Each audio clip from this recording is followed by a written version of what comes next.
И коста хора, аз съм Демонстър и днес ще играем Майнкрафт и ще ви покажа как да си направите някое знаме на Майнкрафт. За целта ще ви е нужен крафтинг тейбъл. В моя случай ще взема няколко. Един си вземам. Така те ги оставим. Ще ви трябва обикновено знаме. Това е една 1.8 версия. Такива са времената, че аз не мога да се ориентирам. Едно знаме, да са няколко, защото едно яко знаме започва много яко. Аз ще направя тъй тъпичък примерно, аз тъй давам пример само. Не да го изкопирате. То не е, че ще искате да го изкопирате. Аз като съзнам как само ги правя като някакъв урод. Добре, чайче малко да махна крафтинг тейбъла и сега гледайте магията как става. Сега, вижте аз как ги правя. Ще направя едно така. Вижте сега какво правя. Слагам син цвят, така малко така. Вижте как става. И тук, понеже е синьо, ще го направя с зелено.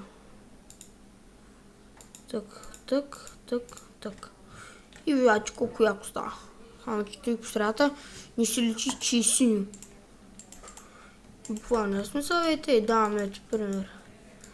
Синьо, то не е много хубаво, но чакайте малко. Ще даваме един по-хубав пример. Как? Така. Тоест под рамката ще направим зелена. Тук са примерите. И що е зелен, да, аз те го направих. Сега един червен хикс. Това хикс сега няма го правим така. Ще да не го загрузим. Така, чакай как беше. Така май беше, да. Ето. Така. Аз и така давам пример. Ето, сега е по-различно. Сега да направим едно яко. Само не знам как да направя това на Mojang, където е едно като Ц.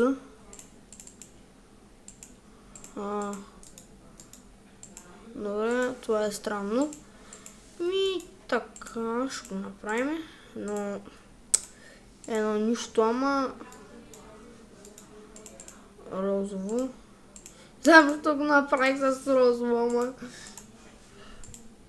бъде, то яко стана, защото и лилаво, много яко. Така и така. Така е много яко сега. Това е много яко. Така само, че